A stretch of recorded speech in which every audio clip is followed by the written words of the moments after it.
Very good. ఇట్లా ఇట్లా ఇట్లా ఇట్లా 206 రోజులు. ఎక్కడ ఉంటావు? నీ పేరెంట్స్ ఎవరు? వెళ్ళారు కంగ్రాచులేషన్స్. కంగ్రాచులేషన్స్ తల్లి. ఎన్ని రోజులు? ఇవ 206 రోజులు. ఫస్ట్ వచ్చారు. ఫస్ట్ ఇద్దరు ఫస్ట్ వచ్చారా? జస్ట్ మొత్తం సంవత్సరం మీద ఒక మానేశారు బడి. ఎడ్యుకేషన్ అది కూడా చాలా ఇంపార్టెంట్. ఎక్కువ రావాలి అటెండెన్స్, ఎక్కువ ఉండాలి అటెండెన్స్. ఓకే, మా ఇంటికి రెగ్యులర్ వస్తాడు, చెప్పింది వింటాడు. అలాగే నేను చేసి వాళ్ళ రండమ్మా పాపా.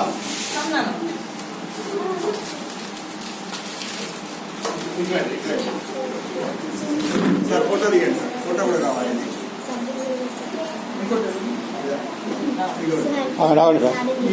ఈ రెండు ఫొటోస్ దేనికంటే హైయెస్ట్ అటెండెన్స్ 222 రోజులకి 206 రోజులు వచ్చారంటే బాగా వచ్చినట్టు. ఓకే ఓకే సార్, రెండు రావాలి. Very good. ఈసారి 222 కష్టం లేదమ్మా, దీనికన్నా కొంచెం పెచ్చు రాదానికి చూడండి. ఓకే, తప్పకుండా. ఓకే, ఇలా చూసారా వీళ్ళిద్దరికి